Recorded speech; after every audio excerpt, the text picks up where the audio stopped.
में धीम डोला कि पेन्ही नीला सड़िया ए में हरिया कि जय भीम बोला।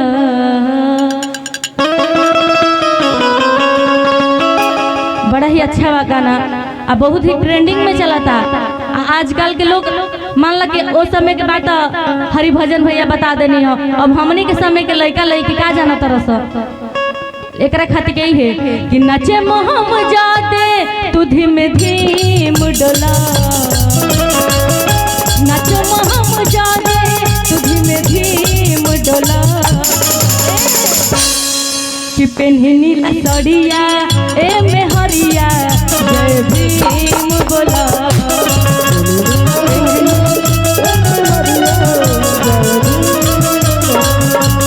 पेन्ही नीला सड़िया ए में हरिया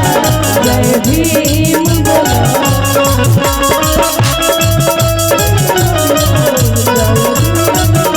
बाबा साहेब जी के तो आइल बदिना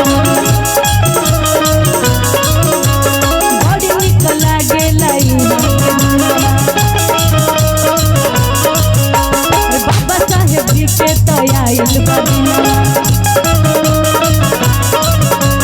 बड़ा निक लागे यहाँ के मोहल्ला। लेकिन जितना लोग के रुकी जितना लोग के नीला नीला गमछा मिलल है और गमछा गर्दन में लगा के रहुआ बैठ गए बनी आराम से, तनी गमछा निकाल के हाथ में ऐसे लहराई तो निकाली हे मोबाइल बबुआ तनी गमछा के ऊपर कर एकदम लहरा के तनी ताली बजा के नचे मोहम जादे तू धीम धीम डोला,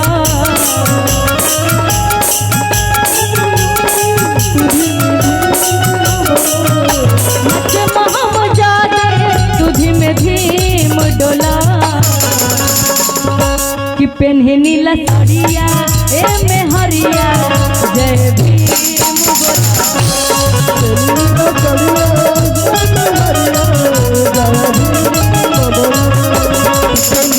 सड़िया ए में हरिया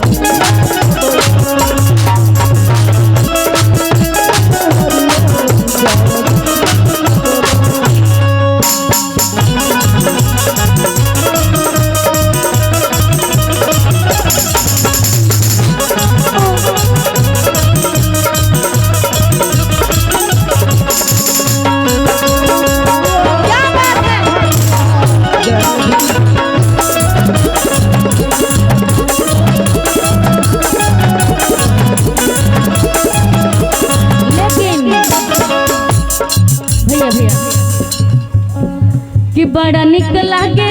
अरे बाबा साहब जी के गानवा, बड़ा निक लागे बाबा साहब जी के गानवा, बड़ा निक लागे बाबा साहब जी के गानवा कि हम बहुजन हमर बाबा हम बहुजन हमर बाबा रतनवा। ऐसे अच्छा नहीं खेला तनी सब केहू जेकरा जेकरा के बाबा के आशीर्वाद से दुगो हाथ मिलल बा सुंदर सुंदर, सब कोई साल में चोरा के बैठल बा। अरे हमनियों के तो ठंडा लागता लेकिन वही मत नहीं है, दोनों हाथ ऊपर कर लीजिए जेकरा के दुगो हाथ देले बा, जेकरा के दुगो हाथ मिलल बा उहे ऊपर करी आ जेकरा नहीं मिलल वो गोड़ो उठा सकेला। लेकिन जितना लोग बाटे हम एक आदमी के बाकी छोड़म ना। अच्छा तारा हाथ नहीं खे पहले गोड़े उठावे के चक्कर में बड़ा हाथवा उठावा, हाथवा ना उठी तो गोड़ उठबे करी। जितना लोग के हाथ देले बड़न भगवान जी, जितना लोग के बाबा साहब के आशीर्वाद से हाथ मिलल बा ऐसे तो हम लोग ना उठाई बजा उठावा पूछी तो तनी हाथ उठावा तो ऊपर तनी उठाई भाभी ऊपर हाथ उठा ली तनी कि नचे मोहम जादे तू धीम धीम डोला, नचे मोहम जादे तू धीम धीम डोला। तो हम लोग के जेतना अपना मर्द से पैसा चुरा के रखले रहे लोग